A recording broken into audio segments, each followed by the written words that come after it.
जो सीट है वो बहुत ज़्यादा हार्ड सीट है, चार्ज कर सकते हैं। वो चीज़ होंडा में मिस आउट है। का थ्रो बहुत ज़्यादा बेकार है, मतलब मैं इससे भाई एकदम सेटिस्फाई नहीं हूँ। So hi guys, welcome back to my YouTube channel. I hope you are doing absolutely fine. So आज की वीडियो हम जा रहे हैं कंपैरिजन करने होंडा CU350 RS और रॉयल एनफील्ड की क्लासिक 350 का। इस वीडियो में हम लोग डिटेल कंपैरिजन करेंगे और लास्ट में आपको यही बताएंगे कि कौन सी बाइक किसके लिए बेस्ट होने वाली है। तो चलिए बिना किसी देर की वीडियो को हम लोग आगे अब स्टार्ट करते हैं। सो दोनों बाइक हमारे सामने आ चुकी है। ये है मेरी बाइक होंडा CB350 RS और ये है मेरी जिशान भाई की बाइक स्टैंडर्ड 350। लुक्स की बात करें तो लुक सब्जेक्टिव है, पर जो होंडा का लुक है ये नियो रेट्रो लुक है। काइंड ऑफ एक स्क्रैम्बलर इसमें लुक दिया गया है, तो यंग जनरेशन को ये बाइक ज़रूर टारगेट करेगी।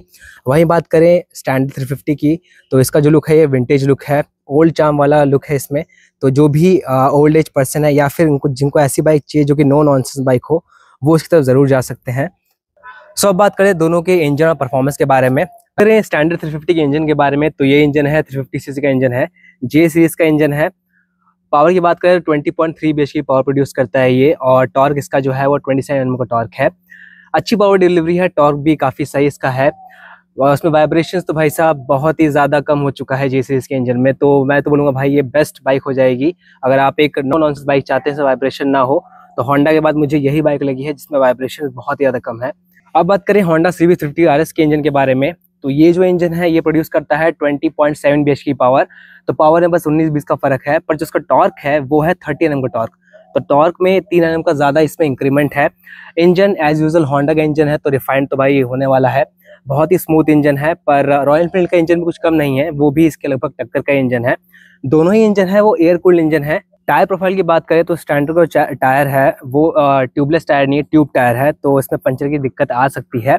और टायर सेक्शन की बात करें, जिसका फ्रंट का टायर है वो 190/90 सेक्शन का है, और जो रियर का टायर है वो इसका आता है 120/80/18 सेक्शन का टायर है ये। बात करें मडगार्ड की, तो मडगार्ड इसका मेटल बेस्ड है। तो भाई रॉयल एनफील्ड है तो भाई लोहा तो होना ज़रूरी है। उसके बाद आते हैं इसके हेडलाइट पे, तो हेडलाइट इसका हैलोजन बेस्ड हेडलाइट है, प्लस इसमें पायलट लैंप भी दिया हुआ है। इंडिकेटर भी इसके हैलोजन है। लाइट की थ्रो की बात करें तो लाइट का थ्रो इसका है काइंड ऑफ एवरेज से थोड़ा सा ज़्यादा ऊपर है। अगर आप लॉन्ग टूरिंग करते हैं तो आपको अलग से ऑक्सिलरी लाइट ज़रूर से लगवानी पड़ेगी इस पर। सो बात करें इसके मिरर की, तो मिरर इसके काफ़ी स्टर्डी मिरर हैं। मैंने 2 ही 3 बार इसको राइड किया है, और राइड के दौरान मेरे जो हाथ हैं वो इसमें इंक्लूड नहीं हो रहे हैं, मुझे बैक साइड का पूरा इसमें व्यू मिलता है। इसमें चार्जिंग के लिए अलग से USB सॉकेट यहाँ पर दिया हुआ है, जिसकी वजह से आप ऑन द गो अपने फ़ोन या फिर कोई भी एक्सेसरीज को यहाँ चार्ज कर सकते हैं। वो चीज़ होंडा में मिस आउट है, होंडा में वो चीज़ नहीं दिया हुआ है। बात करें इसके मीटर कंसोल की, तो मीटर कंसोल बेसिक है, पर जितनी इंफॉर्मेशन चाहिए आपको सब मिल जाती है। टॉप में आपको मिल जाता है स्पीडोमीटर। बॉटम की बात करें तो बॉटम में आपकी जो डिजिटल मीटर है, इसमें आपको वेरियस टाइप ऑफ इंफॉर्मेशन मिल जाते हैं, जिसको आप यहाँ से टॉगल कर सकते हैं। यहाँ आई बटन दिया हुआ है यहाँ से, तो यहाँ से इजली इसमें आपको दिख जाएगा भाई कितना आपको ओडोमीटर चला हुआ है। देन आप ट्रिप 1 देख सकते हैं, ट्रिप 2 देख सकते हैं। इसमें आपका यहाँ पर टाइम शो करेगा, ऊपर पे आपका फ्यूल इंडिकेशन शो करेगा, साइड में आपका सर्विस इंटरवल भी शो करेगा कि आपकी बाइक सर्विसिंग के लिए रेडी है कि नहीं है, वो भी शो करेगा इसमें।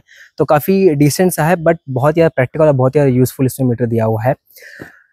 आ जाते हैं टैंक की तरफ, तो टैंक भी इसका ऑल मेटल टैंक है। टैंक कैपेसिटी इसकी है 13 लीटर की, और काइंड ऑफ इनफ है। अगर आप लॉन्ग रूट करते हैं तो 13 लीटर काफ़ी सही है, और इसका एवरेज भी काफ़ी बढ़िया निकल के आता है। मैं स्क्रीन पे शो कर दूंगा इसका सिटी और हाईवे का माइलेज कितना है। सिटिंग पोस्चर की बात करें तो काफ़ी रिलैक्स इसका पोस्चर है, और मेरी हाइट है 5'10", मेरे जो पाँव है प्रॉपर्ली ग्राउंडेड हो जा रहे हैं। सीट हाइट इसकी है 805 mm की, बट मुझे ज़्यादा इसमें बैठने में दिक्कत नहीं हो रही। वही जो मेरी बाइक है उसकी भी हाइट 805 mm की है, पर पता नहीं क्यों उसकी जो सीटिंग है वो थोड़ी सी चौड़ी इसकी सीट है, इसकी वजह से मेरे पाँव प्रॉपर्ली ग्राउंडेड उतने अच्छे से हो नहीं पाते। इस पर भाई साहब कॉन्फिडेंस बहुत अच्छा आ रहा है। गियर की बात करें तो 5 स्पीड का इसमें गियर बॉक्स दिया गया है, 1 डाउन 4 अप, और पैडल शिफ्टर है, तो काफ़ी रिलैक्स होके आप इसमें गियर शिफ्ट कर सकते हैं, और बहुत ज़्यादा स्मूथ इसका गियर शिफ्ट है। पैक इसके थोड़े से आगे की तरफ सेट है, जिसकी वजह से आप इसको एकदम रिलैक्स होकर चला सकते हैं। तो लॉन्ग टूरिंग में आपको ज़रा से भी दिक्कत नहीं होने वाली, बहुत ईजिली आप इस पर क्रूज कर सकते हैं। सीट की बात करें तो सीट बहुत ज़्यादा कंफर्टेबल है as compare to my Honda. उसकी सीट तो भाई मुझे बहुत ज़्यादा मतलब बहुत हार्ड लगती है, ये काफ़ी ज़्यादा सॉफ्ट है। इससे मैं लॉन्ग टूरिंग भी की है, लॉन्ग टूरिंग करने में मुझे एज सच बैक में कोई पेन नहीं हुआ, और मैं इजीली इस पर क्रूज कर सकता हूँ इसमें काफ़ी टाइम्स तक। तो ये एक बहुत बेस्ट पार्ट है इसका। तो रॉयल एनफील्ड इसलिए जाना भी जाता है कि भाई साहब इसकी जो बिल्ड क्वालिटी होती है और इसकी जो पॉस्चर होता है वो बहुत ही रिलैक्स होता है, और वो सच में इसमें देखने को मुझे मिलता है। रेयर सीट भी इसकी काफ़ी ज़्यादा अच्छी है। और बात करें जाए इसके बैक साइड में, तो इसका जो अगेन जो टेल लाइट है और इसके जो इंडिकेटर्स हैं वो अगेन इसमें हैलोजन बेस मिलते हैं प्रॉपरली। जो ये वाला सेक्शन है पूरा मेटल है, जिसकी वजह से इसके जो वेट है वो काफ़ी ज़्यादा हो जाता है। और वेट बता दूं, इसका जो वेट है वो 195 kg इसका कर्व वेट है। सो ये काफ़ी भारी है और इसको तो मुझे हिलाना है बहुत दिक्कत हो रहा है। तो अगर आप प्रॉपरली मस्कुलर इंसान है तभी इसको हैंडल कर सकते हैं, और अगर भाई इसको हैंडल भी नहीं कर पाएगा। ब्रेक्स की बात करें तो इसमें जो ब्रेक्स हैं फ्रंट और रेयर ड्यूल चैनल ABS है और ब्रेक्स काफ़ी अच्छे हैं। बाइबरी के ब्रेक आते हैं, बाइट काफ़ी ज़्यादा स्ट्रॉन्ग बाइट है। एक चीज़ में इससे मिस आउट कर गया था, इसमें स्लिपर क्लच नहीं आता है, तो अगर आप एग्रेसिवली इसको डाउन शिफ्ट करते हैं तो शायद आपका रेयर व्हील स्किड कर सकता है। पर जो ये बाइक ओन करते हैं हमारे ईशान भाई, वो रेव मैचिंग को आता है, तो वो अपना रेव मैच करके इसको प्रॉपरली कंट्रोल कर लेते हैं। तो ये इसमें एक फीचर है जो इससे मिस आउट है और वो होंडा में है वो फीचर। बात करें होंडा CB 50 RS के टायर प्रोफाइल के बारे में, इसका जो फ्रंट टायर है वो 190 सेक्शन का टायर है। ट्यूब टायर नहीं है, इसमें ट्यूबलेस टायर है, प्लस में एलॉय व्हील है, तो पंचर की इसमें दिक्कत होने नहीं वाली। बात करें इसके रेयर टायर प्रोफाइल के बारे में, तो इसका ये 17 इंच का व्हील है और 150 सेक्शन का टायर है, तो पीछे से देखने में थोड़ी सी ज़्यादा मस्कुलर लगती है ये बाइक। मडगार्ड की बात करें तो मडगार्ड इसका फाइबर बेस्ड मडगार्ड इसका है और बहुत ज़्यादा बेकार मडगार्ड है, सही बताऊँ तो इसका मतलब प्रॉपर मडगार्ड इसका है भी नहीं, यहाँ पर आके एंड हो जाता है। अगर इसमें ये लोग, मैं इसके अपना ओनरशिप रिव्यू बता चुका हूँ इसके बारे में, अगर इसमें ये लोग 4-5 सेंटीमीटर और एक्स्ट्रा दे देते तो ये बहुत सही रहता, क्योंकि जितना ये मड स्प्लैश होकर सीधा इस पे आता है वो चीज़ रॉयल एनफील्ड में नहीं है। उसका जो मडगार्ड है वो प्रॉपरली पैक है, जिसकी वजह से वो एक बेस्ट ऑप्शन हो जाता है अगर आप इसको सिटी में यूज़ करना चाहते हैं। और आप इसे मानसून में यूज़ करते हैं तो भी रॉयल एनफील्ड एक आपके लिए अच्छा ऑप्शन होने वाला है, उस मामले में ये उतना ठीक नहीं है। बात करें जाए इसके सस्पेंशन के बारे में, तो इसका टेलीस्कोपिक सस्पेंशन आता है, इसमें 4 गेटर दिए हुए हैं, जिसकी वजह से सस्पेंशन है उसमें गंदगी नहीं आती है। और ये चीज़ रॉयल एनफील्ड में जो दी हुई है उसमें प्रॉपर कवरिंग दी गई है इसमें, तो दोनों में सेफ्टी को लेकर चल रहे हैं ये लोग। सो बात कर लेते हैं इसके हेडलाइट के बारे में। इसका जो हेडलाइट है वो LED बेस्ड है, प्लस इंडिकेटर भी इसके LED आते हैं, पर जो इसका हेडलाइट है उसका थ्रो बहुत ज़्यादा बेकार है। मतलब मैं इससे भाई एकदम सेटिस्फाई नहीं हूँ। मैं लॉन्ग राइड पे गया हूँ, मैंने इवनिंग में इसको राइड की है, उसका थ्रो इतना बेकार है कि मुझे सामने कुछ दिखता भी नहीं है इसमें। तो उस मामले में रॉयल एनफील्ड का जो हैलोजन लाइट है वो इससे मच बेटर है, इसकी लाइट उतनी सही नहीं है। बात करें इसके स्पीडोमीटर के बारे में, तो इसका स्पीडोमीटर भी एवरेज ही है। इसमें यहाँ पर आपको स्पीडोमीटर दिया हुआ है, टैकोमीटर इसमें नहीं है, प्लस यहाँ पर आपको रेंज दिख जाता है। टॉगल करने के लिए यहाँ पर बटन दिया गया है, बट इनफील्ड में सही है कि यहाँ पर प्रॉपर हैंडल बार बटन दिया गया है, तो आप ऑन द गो भी इसको टॉगल कर सकते हैं। ये जो मॉडल है ये 2022 का मॉडल है, पर जो नया मॉडल आया है उसमें टॉगल बार यहाँ दिया हुआ है।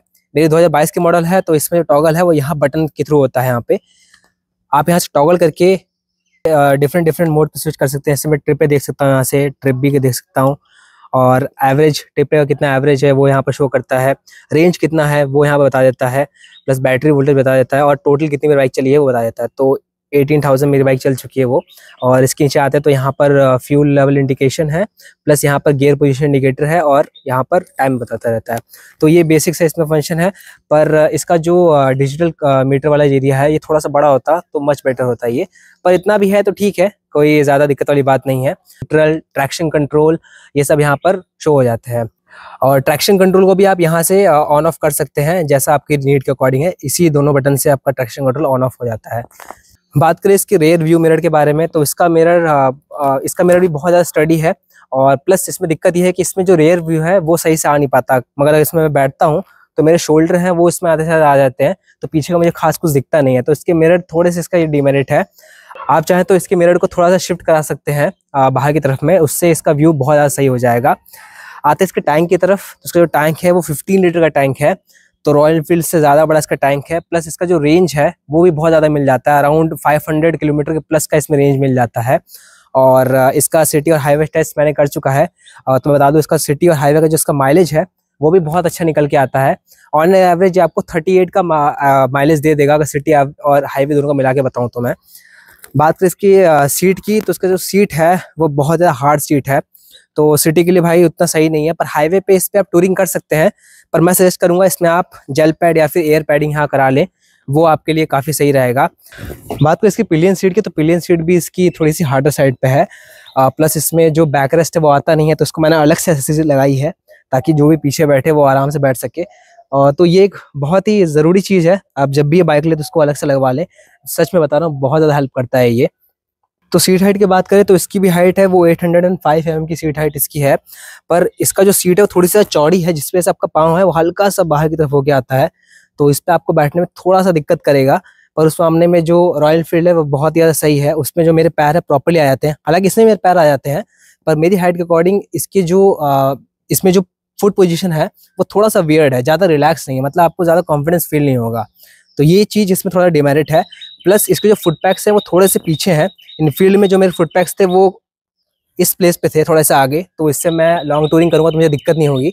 पर इसमें जो पोजीशन है वो थोड़ा सा एग्रेसिव पोस्चर दिया हुआ है। तो 80 या 90 किलोमीटर के बाद मुझे स्टॉप लेना ही पड़ेगा, मेरे पाँव में बहुत ज़्यादा दर्द चालू हो जाता है। ये मैंने रियल लाइफ एक्सपीरियंस किया हुआ है। गियर की बात करें तो इसमें 5 स्पीड गियर बॉक्स आता है, 1 डाउन 4 अप इसमें है, टो शिफ्टर इसमें है, थोड़ा सा स्पोर्टी स्टैंड इसमें दिया हुआ है। बात करें ब्रेक्स की तो ब्रेक्स निसिन की तरफ से आते हैं। 310 mm का डिस्क आगे है और 240 mm का डिस्क पीछे, और दोनों ही ड्यूल चैनल ABS के साथ आते हैं। सो बात कर लें दोनों के एग्जॉस्ट नोट के बारे में। सो जो रॉयल एनफील्ड का एग्जॉस्ट नोट है वो एक दुक दुक साउंड प्रोड्यूस करता है, जो कि रॉयल एनफील्ड इसलिए जाना जाता है। पर मुझे पर्सनली यार होंडा का साउंड ज़्यादा अच्छा लगता है, और इसी वजह से मैंने इस बाइक को परचेज़ भी किया था। एक बार इसको आपको मैं साउंड सुनाता हूँ उसका। एक बार आइडल साउंड उसका सुन लेते हैं।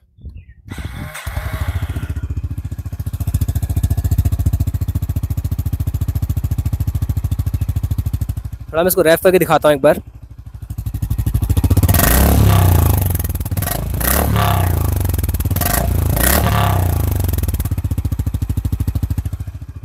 आपने सुना कि इसका जो साउंड है वो काफ़ी थम्पी साउंड है, और इसमें एक अलग टाइप का थंप है, और सही बताऊँ तो 80-90 की स्पीड में ये साउंड और अच्छा लगता है। और बात कर लेते हैं रॉयल एनफील्ड के साउंड के बारे में। तो मैं आइडल पे सुनाता हूँ उसको आपको मैं।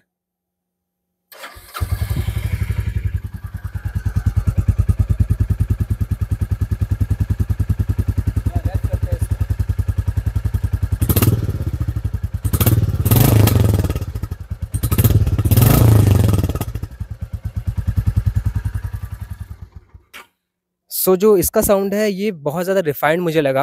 होंडा का साउंड हालांकि काफ़ी सही है, पर इसका साउंड भी कुछ कम नहीं है।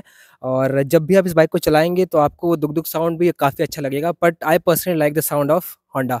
बात करें दोनों की प्राइस के बारे में तो पहले बात कर लेते हैं रॉयल एनफील्ड स्टैंडर्ड 350 का। इसका जो एक्स शोरूम प्राइस यूपी का है वो है 1,97,000, पर भैया ने इसमें एक्सेसरीज लगाई थी, तो उसके बाद जो इसका ऑन रोड प्राइस उनको पड़ा वो पड़ा 2,43,000। एसेसरीज में उन्होंने सम गार्ड लगाया था, लेग गार्ड और सीट कवर, तो ये उनको पड़ गया था अराउंड 7,000 का। तो अगर विदाउट एसेसरीज लेते हैं तो आपको ये 230 के आसपास ये आपको मिल जाएगी यूपी में। वही बात करें होंडा CB350 RS की, तो जो मेरी बाइक है ये 22 का मॉडल है। उस समय मुझे बाइक पड़ी थी अराउंड 2,07,000 का एक शोरूम था, और ऑन रोड मुझे पड़ी थी ये 2.5 लाख की पड़ी थी। अब इसका प्राइस 10 से 15,000 रुपये बढ़ चुका है, क्योंकि कुछ और फीचर इसमें ऐड ऑन हो चुके हैं। पहले एसेसरीज की बात करें तो ये आता है इसका विंड स्क्रीन, तो ये मैंने अलग से इसमें लगाया हुआ है। ये मुझे कॉस्ट किया था अराउंड 1800 का कॉस्ट मुझे किया था, होंडा सर्विस सेंटर से मैंने इसको लगवाया था। सेकंड एसेसरी है इसका सीट कवर, इसमें सीट कवर भी लगाया हुआ है। और जो लास्ट है वो इसका बैकरेस्ट है, क्योंकि इसमें आता नहीं है और बहुत ज़्यादा मस्त एसेसरी है, तो इसको मैंने अलग से लगवाया हुआ है। तो बात करें कंक्लूजन के बारे में कि किसको कौन सी बाइक लेनी चाहिए, तो दोनों का जो प्राइस है वो अराउंड 2,60,000 के अंदर ही ये दोनों बाइक आ जाती हैं। प्लस अगर 2.5 लाख के बजट में आपको ऐसी बाइक चाहिए जिसमें आपको रिलैक्स पोस्चर चाहिए, सस्पेंशन काफ़ी अच्छा हो, सिटिंग कंफर्ट अच्छा हो, जो उसकी पावर हो काफ़ी लीनियर पावर हो, हाईवे पे आप आराम से क्रूज कर सकते हैं, सिटी में चला सकते हैं, तो उस केस में स्टैंडर्ड 350 एक बहुत ही ज़्यादा बेटर ऑप्शन है। पर अगर आपका टेस्ट थोड़ा सा, आप यंग हैं और आपको चाहिए थोड़ी स्पोर्टी बाइक चाहिए, आपको चाहिए ऐसी बाइक जिसका पिकअप काफ़ी ज़्यादा तेज हो, काफ़ी क्विक रिस्पॉन्स हो, और सिटिंग जो हो वो थोड़ी सी एग्रेसिव हो, तो उस मामले में आप होंडा CB350 की तरफ जा सकते हैं। यंग जनरेशन को ज़्यादा सूट करेगी। सो ये था कंपैरिजन होंडा CB350 RS और स्टैंडर्ड 350 के बीच में। आपको वीडियो कैसा लगा मुझे कमेंट में ज़रूर बताइएगा। वीडियो इन्फॉर्मेटिव लगा हो तो वीडियो को लाइक और शेयर ज़रूर करें। चैनल पर नए, चैनल को सब्सक्राइब कर दें ताकि मैं ऐसी इन्फॉर्मेटिव वीडियोस आपके लिए लाता रहूं।